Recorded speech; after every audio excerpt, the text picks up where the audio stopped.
Data 31 mars. Levitiku, kapitulli i 2.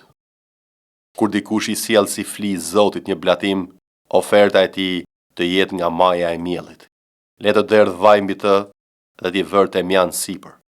Do t'ju aqoj priftërinjve, bijve të Aronit. Prifti do të marrë prej saj një grusht maj mielli dhe vaj me gjithë temjanin dhe do t'aty mos mbi altar si kujtim. Është një flijim i bërë me zjarr me erë të këndshme për Zotin. Ajo që mbetet nga blatimi do të jetë për Aronin dhe bijtë e tij. Është një gjë shumë e shenjtë, e bërë me zjarr për Zotin. Kur çon si fli një blatim ushqimesh të pjekura në furr, do të jetë me kulaç prej maj mielli pa maja, të zëna me vaj dhe me revani pa maja të lyer me vaj. Por në qoftë se ofrimi yt është një blatim ushqimor të pjekur në skar, do të jetë prej majës së miellit të përzier me vaj dhe pa maja. Do ta ndash në copa dhe do të derdhësh vaj mbi të. Është një blatim ushqimor. Por në rast se flija jote është një blatim ushqimi i gatuar në tigan, do të jetë prej majës së miellit me vaj. Do t'i çosh Zotit blatimin ushqimor të përgatitur me këto gjëra. Do t'i paraqitet priftit që do ta çojë në altar. Prifti do të marrë nga blatimi pjesën që do të shërbejë si kujtim dhe do ta tymosë mbi altar. Është një flijim i bërë me zjarr, me erë të këndshme për Zotin. Ajo që mbetet nga blatimi i ushqimit do të jetë për Aronin dhe bijtë e tij. Është një gjë shumë e shenjtë, ndër flijimet e bëra me zjarr për Zotin. Çdo blatim ushqimor që do t'i çoni Zotit, do të jetë pa maja, sepse nuk do të tymosni asgjë që përmban maja ose mjalt, si flijim që bëhet me zjarr për Zotin. Mund t'ia çoni Zotit si një blatim të prodhimeve të para, por ato nuk do të vihen mbi altarin si oferta me erë të këndshme. Çdo blatim ushqimor që do të ofrosh, do ta ndreqësh me krip. Nuk do ta lësh mangut kripën nga blatimet e tua, sipas beslidhjes me Perëndin. Mbi të gjitha ofertat e tua, do të ofrosh krip. Në rast se i ofron Zotit një blatim ushqimor nga prodhimet e tua të para, do të ofrosh si blatim ushqimor të prodhimeve të tua të para kallin të thekur në zjarr, kokra gruri të shtypura nga kallin të plot, dhe do të vësh mbi to vaj dhe temjan. Është një blatim ushqimor. Pas kësaj prifti do të tymos si kujtim një pjesë të grurit dhe një pjesë të vajit, së bashku me tërë temjanin. Është një flijim i bërë me zjarr për Zotin.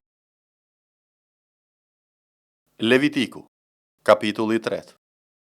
Kur një njeri ofron një flijim falënderimi, po të jetë se ofron një bagti të trashë të marrë nga kopeja, qoftë mashkull apo femër, do ta ofroj pa të meta përpara Zotit. Do të vërë dorën mbi kokën e ofertës së tij dhe do ta therrë në hyrje të çadrës së mbledhjes. Pastaj priftërinjt, bijtë e Aronit, do të shpërndajnë gjakun rreth e qark mbi altar. Nga ky flijim falënderimi do të paraqesë si flijim të bërë me zjarr për Zotin, dhjamin që mbulon zorrët dhe të gjithë dhjamin që rrin ngjitur me zorrët. Të dy veshkat dhe dhjamin që është mbi to, rreth ijeve, por do të shkëpuz bulën me dhjam të mëlçisë së zezë që ndodhet mbi veshkat. Pas kësaj bijtë e Aronit do ta tymosin në altarin mbi holokaustin që ndodhet mbi drut e vëna mbi zjarr. Është një flijim i bërë me zjarr me erë të këndshme për Zotin. Në rast se oferta e tij si flijim falënderimi për Zotin është një bagti e imët, qoftë mashkull apo femër, do ta ofroj pa të meta. Në rast se paraqet si flijim rreth tij një qengj, do ta ofroj përpara Zotit. Do të vërë dorën e tij mbi kokën e ofertës së tij dhe do ta therrë në hyrje të çadrës së mbledhjes. Pastaj bijtë e Aronit do ta shpërndajnë gjakun rreth e qark mbi altar. Nga flijimi i falënderimit do të paraqitet si flijim i bërë me zjarr për Zotin, dhjami i tij. Ai do të shkëpuz tërë bishtin e majm në afër shtyllës kurrizore, dhjamin që mbulon zorrët dhe të gjithë dhjamin që rrin ngjitur me zorrët, të dy veshkat dhe dhjamin që është mbi to, rreth ijeve, por do të shkëpuz bulën e majme të mëlçisë mbi veshkat. Pastaj prifti do ta tymosë mbi altar si ushqim. Është një ofertë e bërë me zjarr për Zotin. Në rast se oferta e tij është një dhi, do ta ofroj para Zotit. Do të vërë dorën e tij mbi kokën e saj dhe do ta therrë në hyrje të çadrës së mbledhjes. Pastaj bijtë e Aronit do të shpërndajnë gjakun rreth e qark mbi altar. Prej saj do të paraqesë si flijim të bërë me zjarr për Zotin, dhjamin që mbulon zorrët dhe tërë dhjamin që rrin ngjitur me zorrët, të dy veshkat dhe dhjamin që është mbi to rreth ijeve, por do të shkëpuz bulën e majme të mëlçisë mbi veshkat. Pastaj prifti do t'i të mos mbi altar si ushqim, është një ofertë e bërë me zjarr me erë të këndshme. E të rëndyra i përket Zotit. Ky është një ligj i përjetshëm për të gjithë brezat tuaj, në të gjitha vendet ku do të banoni. Nuk do të hani as yndyrë, as gjak. Gjoni, kapitulli 21. Pas këtyre gjërave, Jezusi u shfaq përsëri dishenjve pranë ndetit të Tiberiadës, dhe u shfaq në këtë mënyrë: Simon Pietri, Thoma i quajtur Binjaku, Natanaeli nga Kana e Galiles, bijtë e Zebedeut, dhe dy të tjerë nga dishepujt e tij ishin bashkë. Simon Pietri u tha atyre: Po shkoj të peshkoj. Ata i thanë: Po vim edhe ne me ty. Dolën dhe hipen me njëherë në bark, por atë natë nuk zun asgjë. Por kur ishte tashmë mëngjes, Jezusi ndenjit e bregu, megjithatë dishepujt nuk e dinin se ishte Jezusi. Dhe Jezusi u tha atyre: O djema, a keni ndonjë gjë për të ngrënë? Ata ju përgjigjen: Jo. Dhe ai u tha atyre: Hidhni rrjetën në anën e djathtë të barkës dhe do të gjeni.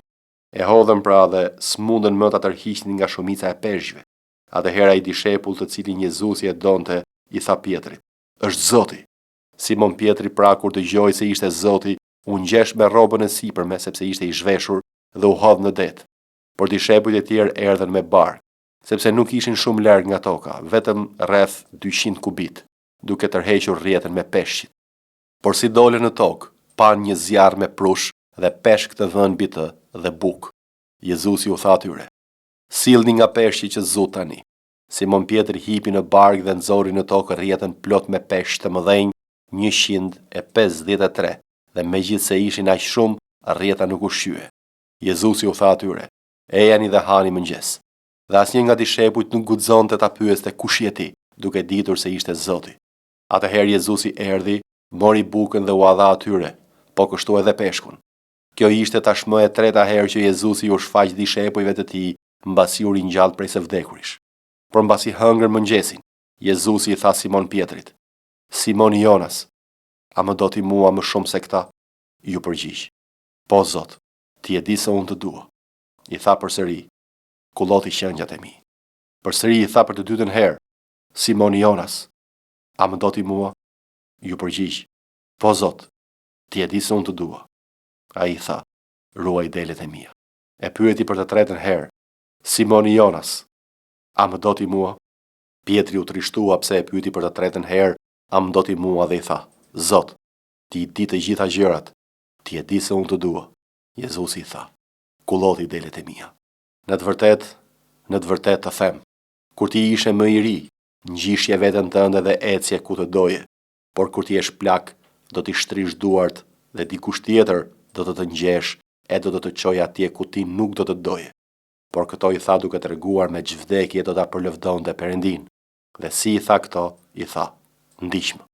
Dhe Pietri u kthye dhe pa se po e ndiqte dishepullit të cilin Jezusi e donte, ai që gjatë darkës ishte mbështetur mbi kraharorin e Jezusit dhe i kishte thënë: Zot, kush është ai që po të tradhton?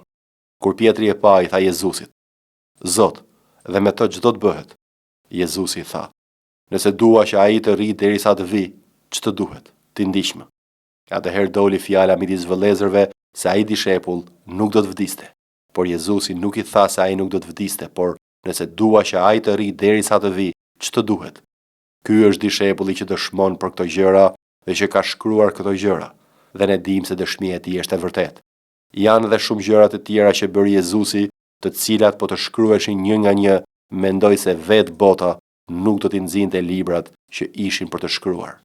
Amen. Fjalët e urta, kapitulli 18. Kush veçohet, kërkon kënaqësinë e tij dhe zemrohet kundër gjithë diturisë së vërtetë. Budallai nuk gjen kënaqësi te maturia, por vetëm në të vënit në dukje të zemrës së tij. Kur vjen i pabesi, vjen edhe përçmimi, dhe bashkë me humbjen e nderit vjen turpi. Fjalët e gojës së një njeriu janë ujëra të thella. Burimi i diturisë është si një rrjedhë uji që shkon duke gurgulluar. Nuk është mirë të preferosh të pabesin, apo të shkaktosh humbjen e të drejtit në gjyq. Buzët e budallait të çojnë në grindje, dhe goja e tij kërkon goditje. Goja e budallait është shkatërimi i tij dhe buzët e tij janë një lak për jetën e tij. Fjalët e shpifësit janë si një gjell shumë e shishme që zbret thellë në zorë. Edhe ai që është përtac në punën e tij është vëllai planprishësit. Emri i Zotit është një kala e fortë tek ai turret i drejtë dhe i gjen siguri. Pasuria e Kamsit është qyteti i tij i fortë dhe sipas mendimit të tij ajo është si një mur i lartë. Përpara shkatërimit zemra e njeriu të ngrihet, por para lavdis vjen për ulësia. Kush jep përgjigje për një çështje para se ta ketë dëgjuar, tregon marrëzinë e tij për turp të vet. Fryma e njeriu të jep krah në sëmundjen e tij, por kush mund të ngrejë një frymë të demoralizuar? Zemra e njeriu të matur fiton dituri, edhe veshi të urtëve kërkon diturinë. Dhurata e njeriu t'i hap rrugën dhe e çon në pranitë të mëdhejve. I pari që mbron çështjen e vet, duket sikur ka të drejtë, por pastaj vjen tjetri dhe e shqyrton. Fati u jep fund grindjeve dhe i ndan të fuqishmit. Një vëllai i thyer është një qytet i fortë dhe grindjet janë si shulat e një kalaje. Njeriu e ngop barkun me frytin e gojës së tij, ai ngopet me prodhimin e buzëve të tij. Vdekja dhe jeta janë në pushtetin e gjuhës. Ata që e duan do të hanë frytet e saj. Kush ka gjetur grua, ka gjetur një gjë të mirë dhe ka siguruar një favor nga Zoti. I varfri flet duke u lutur, kurse i pasuri përgjigjet me ashpërsi. Njeriu që ka shumë miq, duhet gjithashtu të tregohet mik, por është një mik që është më i lidhur se një vëlla. Kolosianëve, kapitulli i parë. Pali, apostulli i Jezu Krishtit me anë të vullnetit të Perëndisë dhe vëllai Timote, shenjtorëve dhe vëllezërve besnik në Krishtin që janë në Kolos, hir mbi ju dhe paqe nga Perëndia, Ati ynë dhe nga Zoti Jezu Krisht. Falenderojmë Perëndin dhe Atin e Zotit tonë Jezu Krisht, duke u lutur vazhdimisht për ju, sepse morëm vesh për besimin tuaj në Krishtin Jezus dhe për dashurinë tuaj ndaj gjithë shenjtorëve, për shkak të shpresës që ruhet për ju në qiejt, për të cilën keni dëgjuar më parë në fjalët e së vërtetës së Ungjillit, që erdhi te ju si dhe në gjithë botën dhe po jep fryt sikurse edhe ndër ju nga dita që dëgjuat dhe njohët hirin e Perëndisë në të vërtetë, sikurse edhe mësuat nga Epafrai, bashkëshërbëtori ynë i dashur, i cili është një shërbenjes besnik i Krishtit për ju dhe që na ka treguar dashurinë tuaj të madhe në frymën. Prandaj edhe ne, që nga ajo ditë që e dëgjuam këtë, nuk pushojmë së luturi për ju dhe të kërkojmë që të mbushni me njohjen e vullnetit të tij me çdo urtësi dhe mençuri frymërore, që të ecni në mënyrë të denjë për Zotin, që t'i pëlqeni në çdo gjë duke sjell fryt në çdo vepër të mirë dhe duke u rritur në njohjen e Perëndisë, duke u fuqizuar me çdo fuqi, pas pushtetit të lavdisë së tij për çdo durim e zemërgjerësi, me gëzim, duke e falendëruar Atin që na bëri të denjë të kemi pjesë në trashëgiminë e shenjtorëve në dritë. Ai na nxorri nga pushteti i errësirës dhe na zhvendosi në mbretërinë e birit të tij të dashur, në të cilën ne kemi shpengimin me anë të gjakut të tij, faljen e mëkateve. Ai është shëmbëllimi i Perëndisë të padukshëm, i parlindur i çdo krijeser, sepse në të u krijuan të gjitha, ato që janë në qiej dhe ato mbi dhe ato që duken dhe ato që nuk duken, frone, zotërime, principata dhe pushtete, të gjitha janë krijuar me anë të tij dhe ndaj tij. Ai është përpara të gjithave dhe të gjitha qëndrojnë nëpërmjet tij. Ai vetë është kreu i trupit, pra i kishës. Ai është fillimi, i paralinduri prej së vdekurish, që ai të bëhet i pari në të gjitha, sepse Atit i pëlqeu që në të banoje gjithë plotësia, dhe përmes tij t'i pajtoi të gjitha me veten e tij, pasi bëri paqe përmes gjakut të tij në kryq, përmes tij, si ato mbi tokë, si ato në qiej.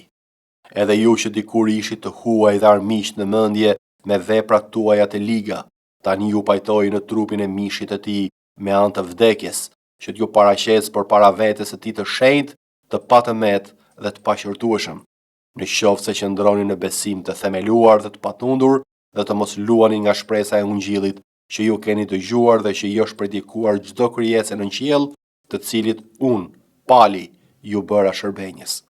Dhe tani gëzohem në vuajtjet e mia për ju dhe po e plotsoj në mishin tim ato që u mungon mundimeve të Krishtit për trupin e vet që është kisha, shërbenjes i secilit u bëra unë sipas administrimit të Perëndisë që mu dha për ju, që t'ju paraqes të plot fjalën e Perëndisë, misterin që u mbajti fshet gjatë shekujve dhe brezave, por që tani u shfaq shenjtorëve të tij, të cilëve Perëndia deshi t'ua bëjë të njohur se cila është pasuria e lavdisë së tij, misteri ndër paganët, që është Krishti në ju, shpresa e lavdisë, që ne e kuptuam duke e paralajmëruar dhe duke e mësuar çdo njeri me çdo urtësi, që ta paraqesim çdo njeri të përsosur në Krishtin Jezus.